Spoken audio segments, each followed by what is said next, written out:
TalonRO. Thanks for joining my stream. I want to be talking to you about Professor Mobbing today. Um, I'm probably going to record this all in one take because I've been trying to make a video for quite a while now and I keep fumbling on the video editor and I'm really tired of rendering right about now. So I decided to just start talking about it on stream and see how we do. What I want to teach you today, or try and teach you today, or heck, maybe I won't teach you anything. But what I want to talk about today is Professor Mobbing and the tricks you can use to properly take down your targets. Also want to talk a little bit about the gear you're going to be needing for it. There are different tiers of gear, of course, you could be using. Like for instance, right now I'm using a Valkyria's manteau, but before that it was a Diablo's manteau, and even before that it was the Skin of Ventos. So there's really a lot of room to fit your character with gear. Depending on the amount of Zenny you have available as well. There are a few things that are crucial here. One of them being the Orleans uniform, for just one reason and one reason only. It makes your casting uninterruptible. For a lot of these techniques, we're going to be needing no cast interruption because, well, we're going to be face first into the mobs at close range and we're going to be taking a lot of hits, so we don't want those casts to stop. Another thing that's really crucial for this kind of mobbing is the Isilla card, a very much used card on professors because of a lot of reasons really. The flea is amazing when you're 1v1. And the cast reduction, well, because we have a lot of stats that we need to put our points into. Vit, for instance, maybe a little bit of Agi depending on your build, but Vit and Int really being the most important leaves you with a little bit low dex, so that's slow casting. Fortunately, we do get a skill that helps us with that. That's the memorize skill. It always halves the cast, so it doesn't really stack well with dex and other cast reducing effects, but it's really a must-have when you're starting out because, well, a lot of our spells do have long casts, and this takes some of the long casting times away.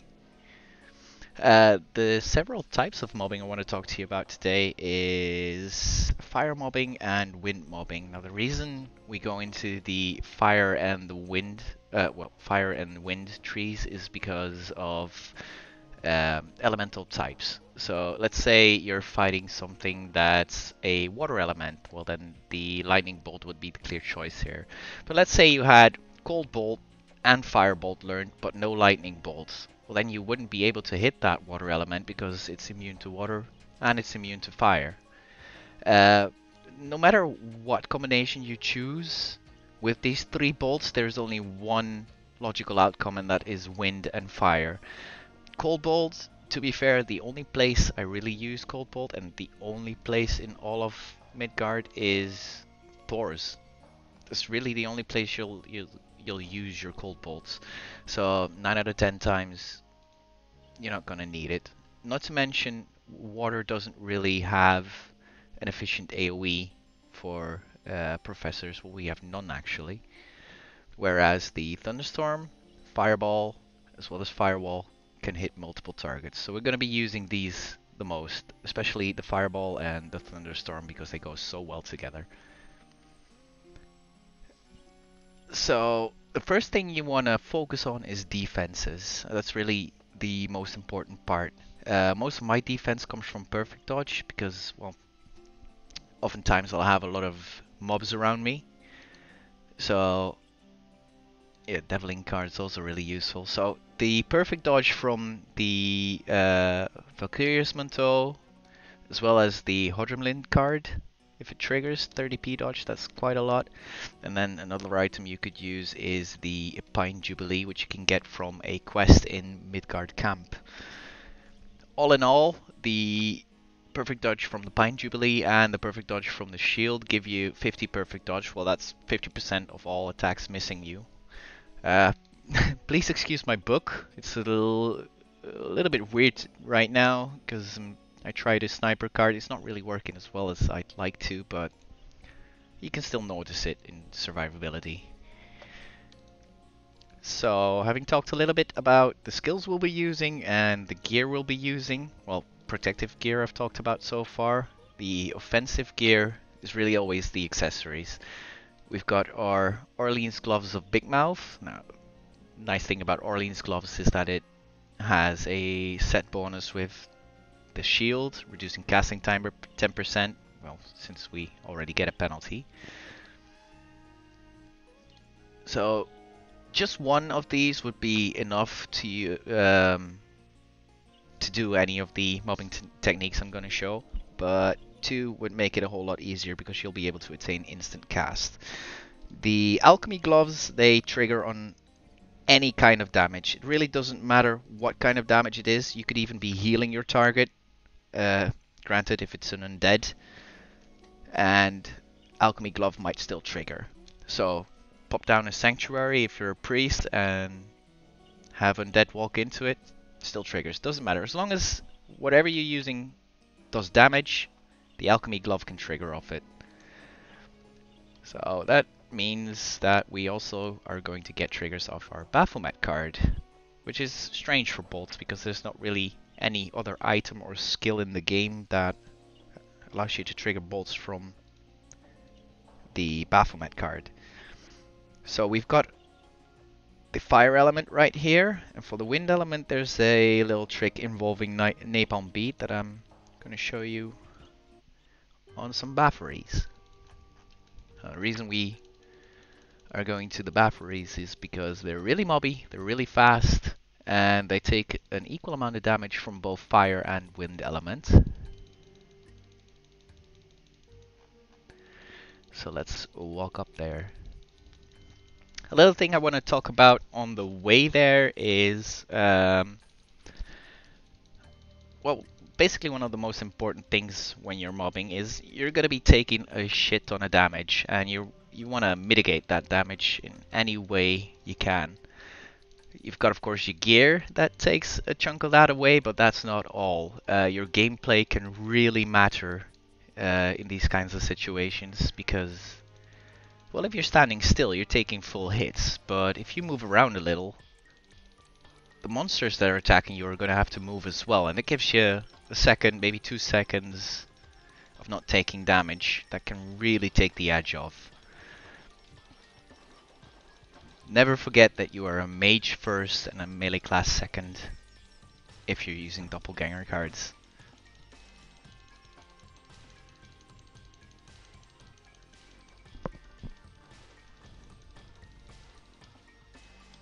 Alright, let's go in. Got a nice bunch here already. Gonna start off with the Fireball and Thunderstorm technique because, well, like I said, there's not really any element that'll make the Bathory take more damage. Well, you've got Holy, but we don't have access to that. So Fire or Wind doesn't really matter what I hit them with. The key thing here is triggering the Isilla card, and for that we've got Napalm Beat loaded up in Auto Spell.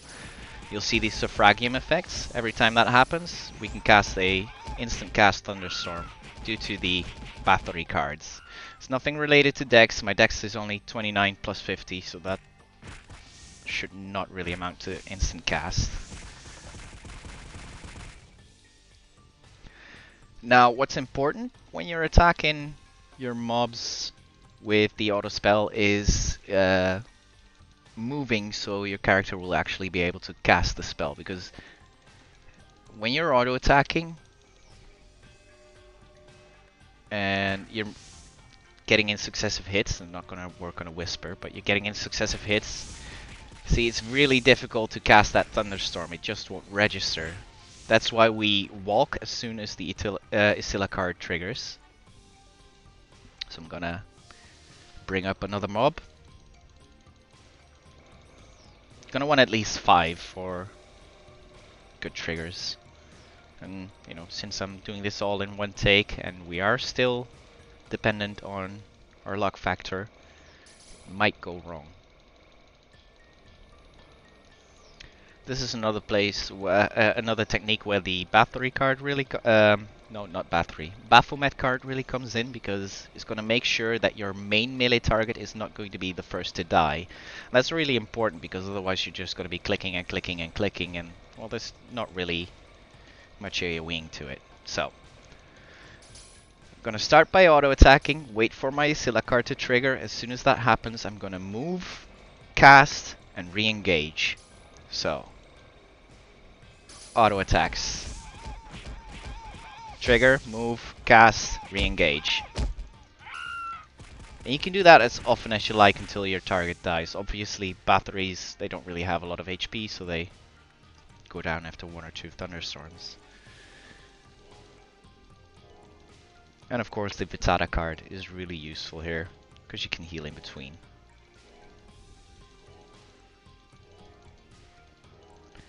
Alright, gonna show you one more time before I move on to the next way of attacking. Now let's just say, actually let's say that whatever we're attacking is fire immune. Let's say it's a water mob. That's why we want at least a level 1 napalm beat. That's the only reason for napalm beat, and yeah, you're really gonna use this. You're really gonna need this if you're wanting to try this type of mobbing on anything that is fire immune. So, fire immune method, basically the same as what we just showed. I'm not gonna bother with that. Same technique as we just showed. The only real difference between napalm beat and fireball is, well, there's two differences. One is fireball has a greater range, so if you can, always default to fireball. And napalm beat, of course, divides its damage amongst targets, so it's not really that great for taking stuff down. But as you can see, it'll trigger the Scylla just the same, granting us instant cast thunderstorms. Alright, now let's try another fire method. This actually requires the Baphomet card. Doesn't really work without it. Well, you can have it trigger off fireball. Like I said earlier, the alchemy glove will trigger off anything that deals damage. So that includes our splash from the Baphomet card. And what you see is nothing short of amazing. It's quite a display of raining fire. Easily the coolest way to take down the mob.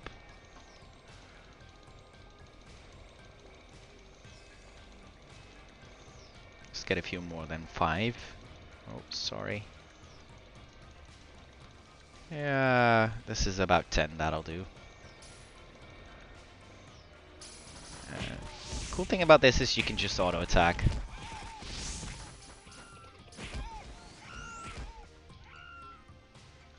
But they don't always die at the same time because it's a 3% chance on every hit for the alchemy glove to trigger.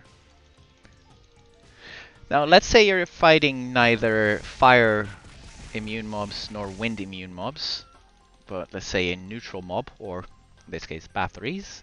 You can mix it up as well.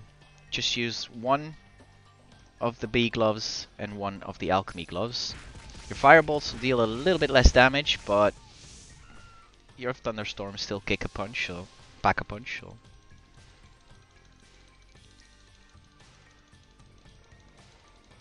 And this is by far the easiest way to take down Bathories because you can precast your thunderstorm, and after that it's just a few auto attacks until they all die.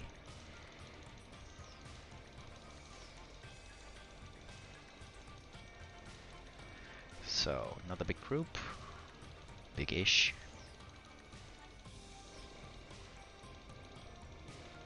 Hope we don't get rooted. Yeah, that's about right. A few more, a few more. Yeah, okay, let's just do a shit ton more.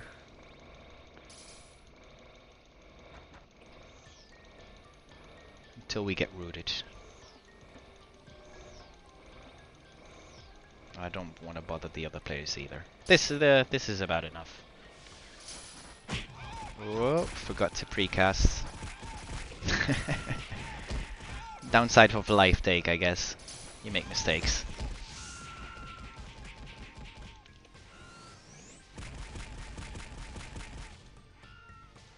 But still a good haul. Right, let's try that again without fucking up this time. Here we go.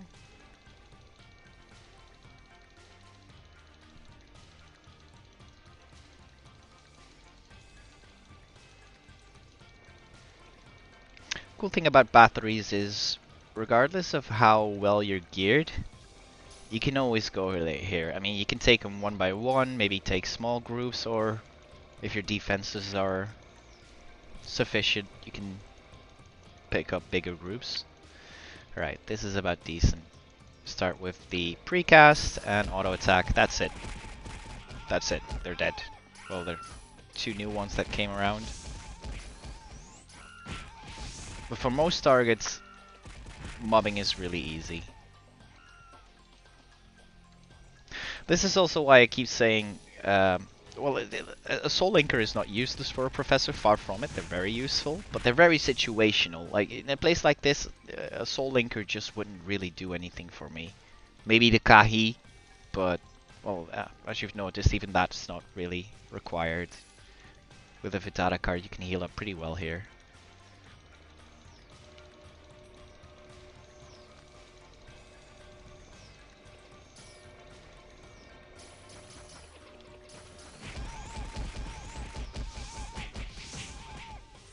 One of them survived. Also no bolts this time. The bolts really work better on bigger targets. Something that has a lot of HP. Like for instance, if you were to go Gaphania and you really wanted to mob, not something I recommend, but if you really wanted to, the Alchemy Glove and Baphomet card would work really well there. Another technique you can use when you're up against just fire mobs, oh actually I needed that,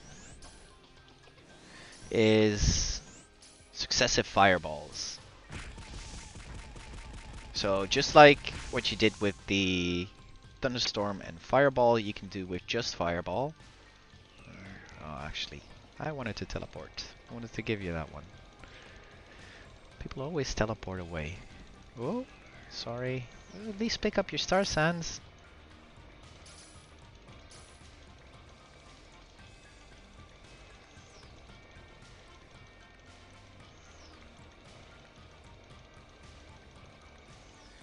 So next up, successive fireballs. Same principle. Auto attack, cast, auto attack, cast, auto attack. And people say fireball is weak. Right, now another method I haven't talked about yet is the firewall method.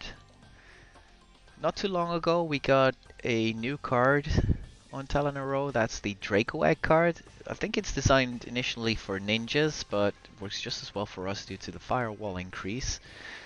25% extra damage. Well, you put 4 of those in a rod, and despite what it says, it does stack. Oh, actually, they removed it. It used to say that they don't stack, but that only goes for the knockback. The knockback doesn't stack, the damage does. And the cool thing about this is you can combine it with the other spells as well. You can combine it with the Isilla card, which is... Firewall really is the best trigger for that, because it hits so often.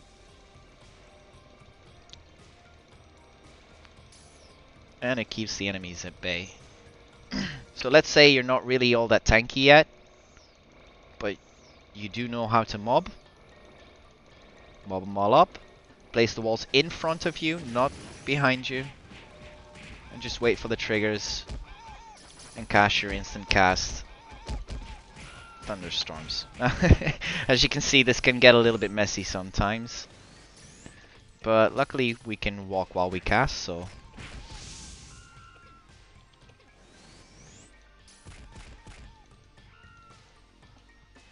doesn't really matter much for us. I think it'd be easier to show you the firewall technique on Undead, because you'll cast them a lot more successively.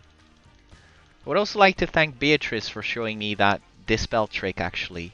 For years I've been coming here, and usually whenever I get rooted by one of the Bathories, I just heal up, heal up, heal up, and bide my time. But now that I know you can dispel them, none of that. No more.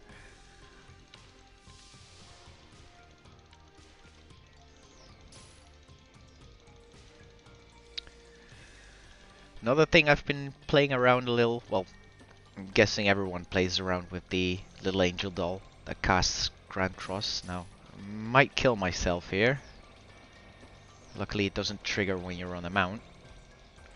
But just like all the other effects, the Grand Cross effect can also make the Alchemy Glove trigger. Yeah, okay, that was a silly idea. Let's not do that again. But just like with any other effect, the Grand Cross can make the Alchemy Glove trigger. I didn't even have it equipped, but still. One thing you do want to be very careful of when you're using Grand Cross is that because you're targeting yourself also, and because you're dealing damage to yourself also, you might just unleash a rain of bolts on yourself, and trust me, that's not something you want, because that's the easiest way to die instantly. As if Grand Cross itself wasn't quick enough. Ooh. No.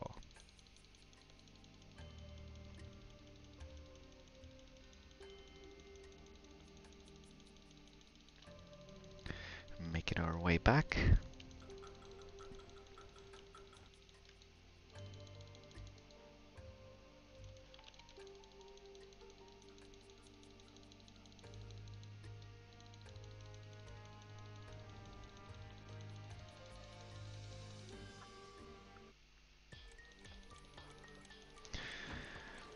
So even though I'm using these techniques on Bathories right now, I'm hoping to make a lot more of these videos just to show you what different tactics you can use on what map. But yeah, just them being Bathories, this works on anything. Anything that has a low enough health pool that you can tank, you can use these methods on.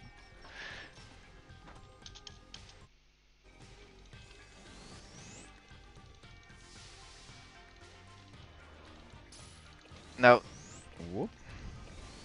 The main reason we don't use bolts for these situations, or single target bolts at least, is, well, I can't really show you that well because I am still using the Baphomet and I will probably kill them. But as soon as you get a trigger from the bolts, you can't target anything else for at least a second or two. So if they're all stacked up, there's no way you're you're gonna get the group down, because some other monster will make its way into the group before you're done killing them all. One by one, it'll just take ages. So that's why we don't really bother with bolts when we're mobbing. Alright, so because they're not susceptible to, I mean not immune to fire, we're going to use fire to mob. Maybe get a potion out. Get our speed going. Let's try another mob.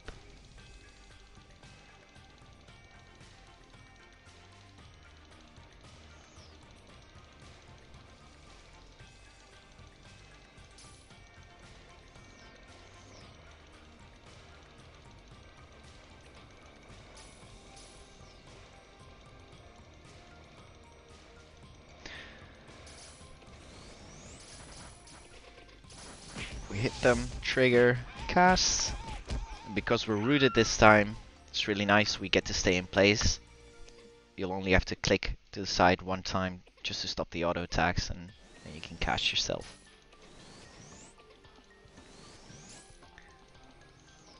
Now, moving away serves two purposes. One is stopping your auto attacks, but the second purpose is actually minimizing the damage you take. Because at the end of the day, we are still a mage class. We're very squishy compared to the other classes. So, in order to survive, we have to use different strategies. We don't really have a lot of sustain either. We can't heal ourselves that well. We've got the Frittata clip, but it's a lot of downtime. Let's say you're in a safety wall. Maybe you're tanking a monster and you want to dish out some damage, cast in the meantime. Another thing you could do is use Magic Rod. So I'm attacking, Magic Rod, it stops. Attacking, Magic Rod, it stops, cast. So you don't have to move, but the only reason it's more efficient is because during those times you'll take a little bit less damage. If you're playing with a priest and you've got a mob on you, you can circle the mob as well. Just to make sure that they're not hitting you, because they will always follow you directly.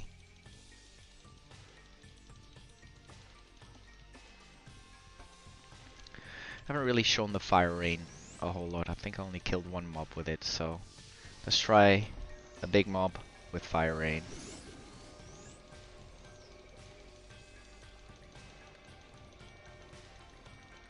Take a left.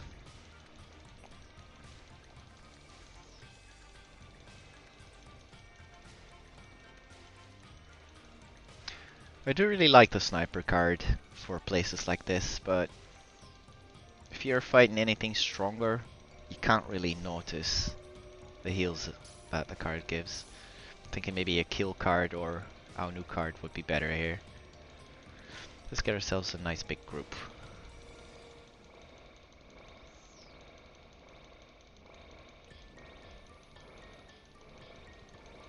Now it's really quiet at Bathory's right now. Normally there'd be 4 or 5 people here. That's not really a time you want to be mobbing this much.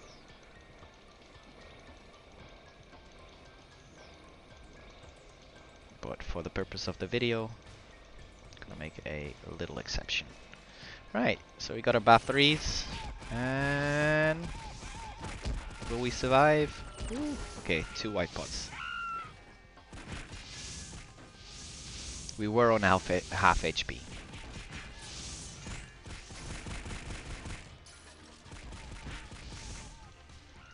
Now, when you're using the fireball technique, as I just showed, I would recommend going for the strongest target. So in this case, that would be the Joker. As long as you... Yeah, I'm gonna pop a few more health pots.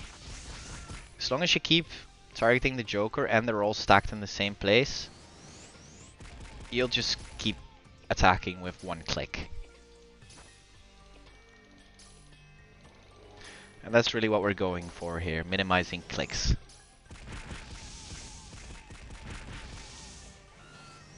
So, yet another group. Half HP again, but whatever. We'll run with it.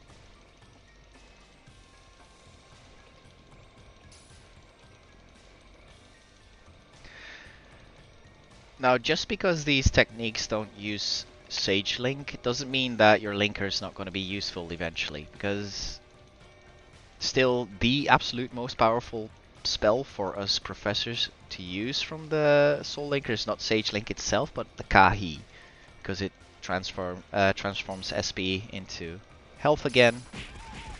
And, well, being a professor, you can of course turn your health back into SP, always making a net profit. So it's a soft immortality, sort of say.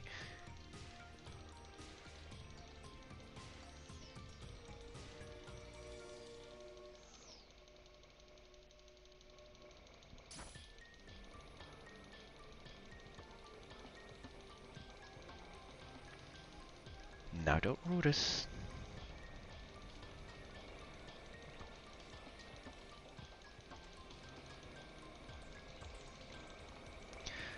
Sometimes you'll be fighting monsters that cast a skill, like for instance Nightmare Pyramids. You'll get a lot of fireballs on you, and in order to not get hit by too many of those, we use Wall of Fog, because it has a 75% chance to make targeted skills miss. But the Bathories don't really use targeted spells that they can hit me with right now, because I'm using a Shadow Armor, but still.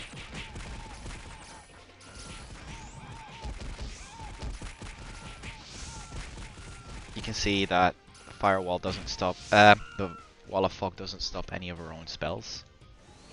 Oh, thank you, Beatrice. I'm so so happy to have learned that trick.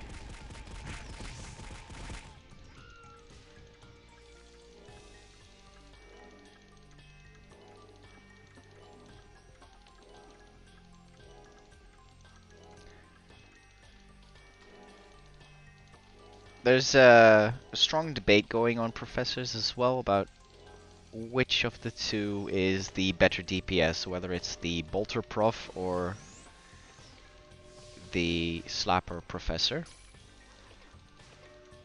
And I don't really feel it's fair to make that um, comparison, because the spells, the ways of playing are not exclusive to one another. Like, even if you're a Slapper Professor, you will still be casting. At least I hope you still be casting, because that's the only way to maximize your damage. If you ask me, the only use for the autospell skill is to bypass the global cooldown. So bypassing the aftercast delay. Whenever your bolts are on cooldown, go in for the melee. And that again is another way to minimize the damage you take. See, I could tank these straight on if I wanted to, but the smarter choice here would be to just use the firewall. Whoa, wrong accessories. Okay, maybe not in this case. Well, actually, didn't really lose a lot of health.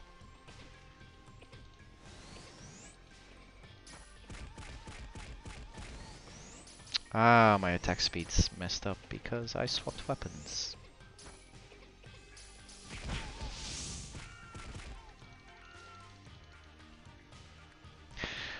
I think Bathories might be the least useful mob to use Firewall against, because they are neither undead, but they are really fast, so they get through your firewall pretty quickly.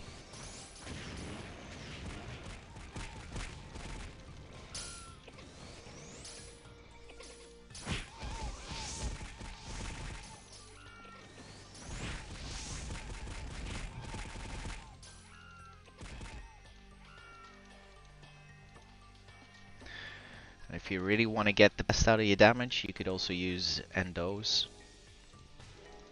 especially when you're using the Baphomet card.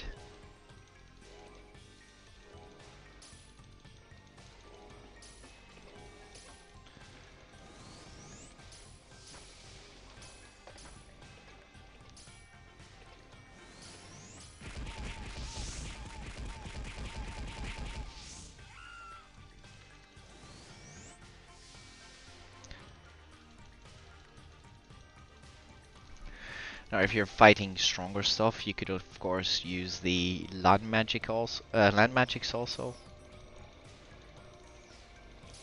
to increase your damage even that bit more. In this case, the Violent Gale, because Thunderstorm is still the strongest spell against groups here.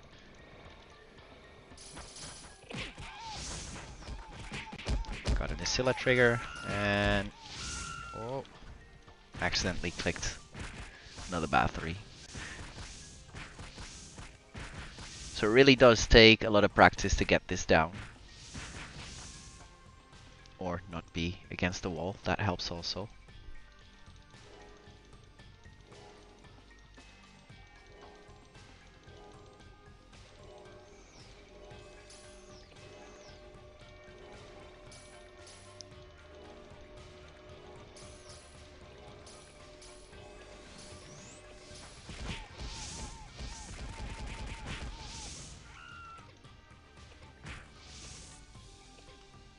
Let's see how many we've gathered so far. 235 star sands already. Or did I already have some on me? I think I might have had some on me.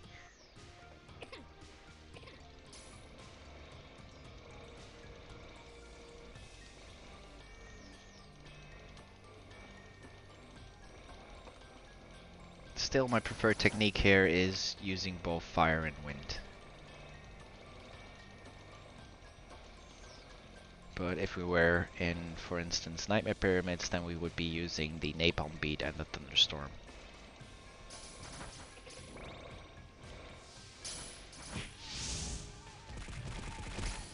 ACD from Alchemy Glove. No Thunderstorms. That's why you want to precast the Thunderstorm, because as soon as that Alchemy Glove starts triggering, you'll be on aftercast delay, not being able to cast any spells. It's the same reason you want to put the firewall in front of you and not behind you. Because if you are wearing an Alchemy Glove, you will lock yourself out of ACD, not being able to put those second and third firewalls down, and that might end up killing you. Actually, let's do this with Firewall and the Alchemy Glove. It's really a great way to trigger them. Right, 3 down. Ah, no, we got rooted. Looks like we're screwed. Don't have a book equipped either.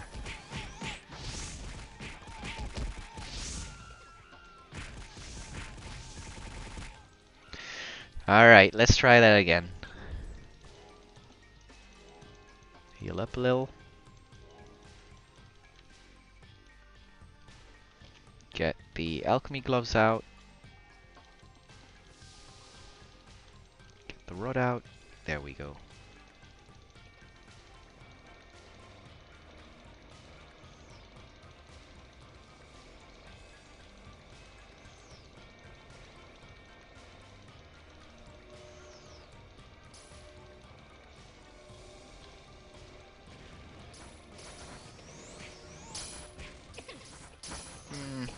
Maybe Bathory's isn't the best place to do this.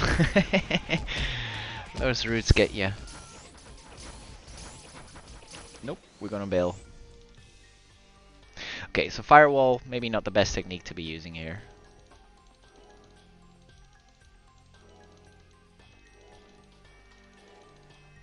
So we're gonna skip that for now. And go back to our Rain of Fire.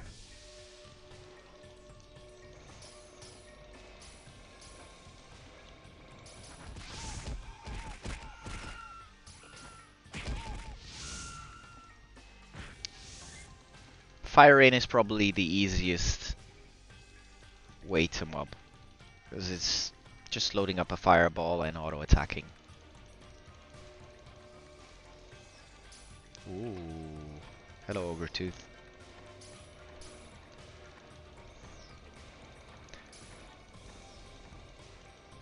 Yeah, might as well check those 3. Right, so we've got a strong target here now. We're not gonna take down the Ogretooth by mobbing. Probably not the Joker either. Bathories are all gonna die though. Or am I going to die? I think I'm gonna die. Oh.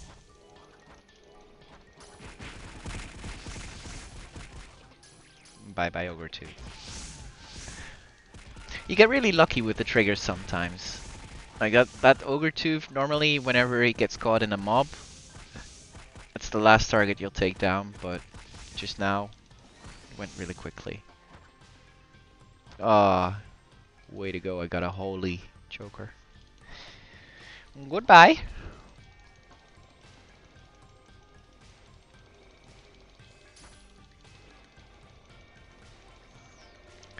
Bathories, Bathories, Bathories. Real relaxing way to make money.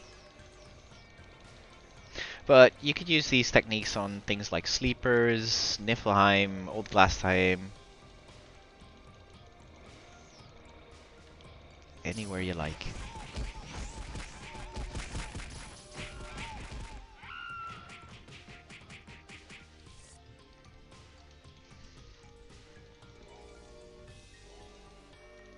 Alright, now that we've got mobbing out of the way, let's talk a little bit about regular attacks.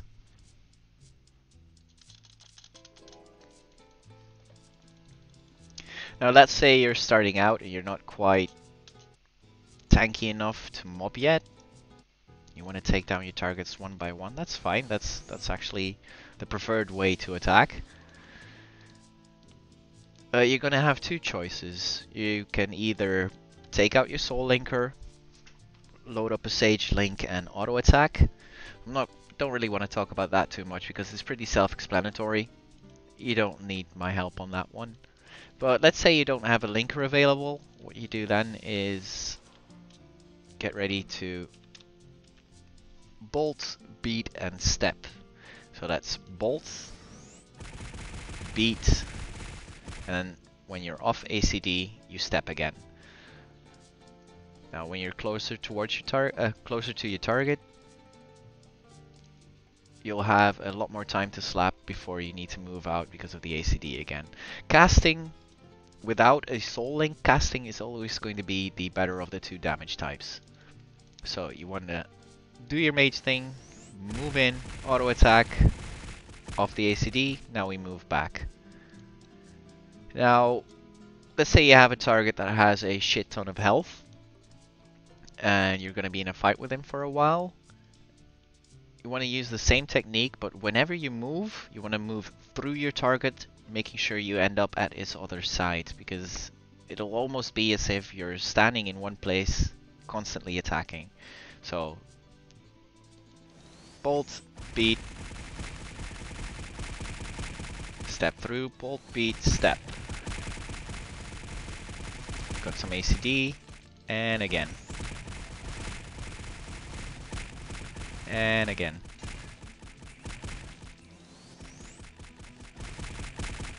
It's a little tricky to get the spells in, especially if you're using the alchemy gloves, because, well, after cast delay, whenever they trigger from melee.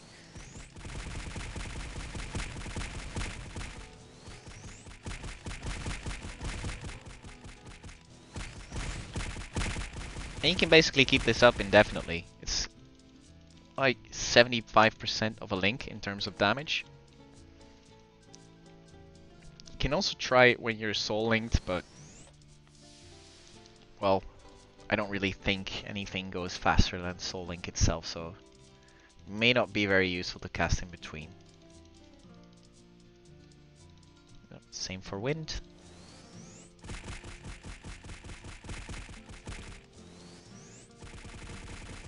Casting and auto attacking. Always move through your target. Well, at first at least. At some point you'll be quick enough to be able to do it, even when moving away from your target. So let's move down. Still no difference. But that's as soon as you get the click in your fingers, the muscle memory. Because that's basically all it is, playing a Professor. It's a lot of muscle memory because you have to time your spells right. And, well, even I fuck up a lot. Still, I mess up a lot of my engages for silly things like being on ACD or just misclicking. That happens a lot. Well, this is really all I wanted to talk about for now. I'm gonna think about the next video I'm going to make. The basic idea is to just go to a lot of different places, try different modes of attack, different tactics. For instance, Dimensional Gorge has a lot of different ways of approaching. I know, I've read about the way GM Phoenix tackles it is with a lot of Flea, I think. Well, he hasn't played Professor in a while, of course. He's kind of the guru on. But there are different ways to tackle, for instance, Dimensional Gorge as well. Just by brute tanking, making good use of your energy coat when you're fighting 1v1, and Spiderweb, really important. But we'll talk about that more next time. Well, thank you for joining me for these 30 minutes. A very short stream, but I hope it's been useful to you. I will be putting this on YouTube also, and with a little luck, we'll go somewhere else next week. Thanks for joining. Bye bye.